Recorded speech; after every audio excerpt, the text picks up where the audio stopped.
Hi అండి, అందరికీ నమస్కారం. Welcome to my YouTube channel. ఈ వీడియోలో ఇప్పుడే అందిన వార్త అండి. మంత్రికి సీటు రద్దు చేసిన ఈసీ ఎలక్షన్ కమిషన్ అండి.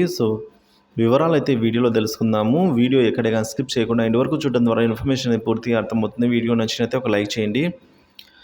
తెలంగాణలోని 17 లోక్సభ స్థానాలకు సికింద్రాబాద్ కంటోన్మెంట్ అసెంబ్లీ స్థానానికి నామినేషన్ల పరిశీలన ముగిసింది. మొత్తం 17 లోక్సభ స్థానాలకు 893 మంది నామినేషన్లు దాఖలు చేయగా వీరిలో 271 మంది నామినేషన్లు తిరస్కరణకైతే గురయ్యాయి. దీంతో 622 మంది అభ్యర్థుల నామినేషన్లకు ఆమోదం లభించినట్టయింది.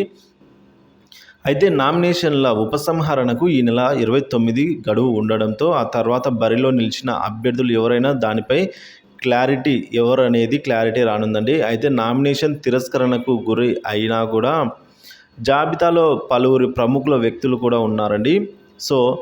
తిరస్కరణకు గురైన వారిలో ప్రముఖులు కూడా అయితే ఉన్నట్టుగా చెప్తున్నారు సమాచారం అండి. వరంగల్ నుంచి నామినేషన్ దాఖలు చేసిన ప్రముఖ సినీ నటుడు మాజీ మంత్రి మోహన్ బాబు గారు కూడా తిరస్కరణలో అయితే ఉన్నారు.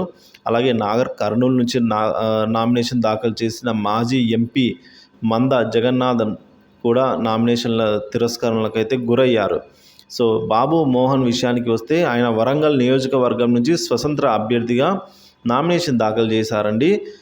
ఆయన తన నామినేషన్తో పాటు 10 మంది ప్రతిపాదకులు అంటే స్థానిక ఓటర్ల పేర్లను సమర్పించినప్పటికీ కూడా వారి అక్కడ పేపర్లో అయితే వారి సంతకాలు లేకపోవడంతో నామినేషన్ తిరస్కరణకి గురైంది.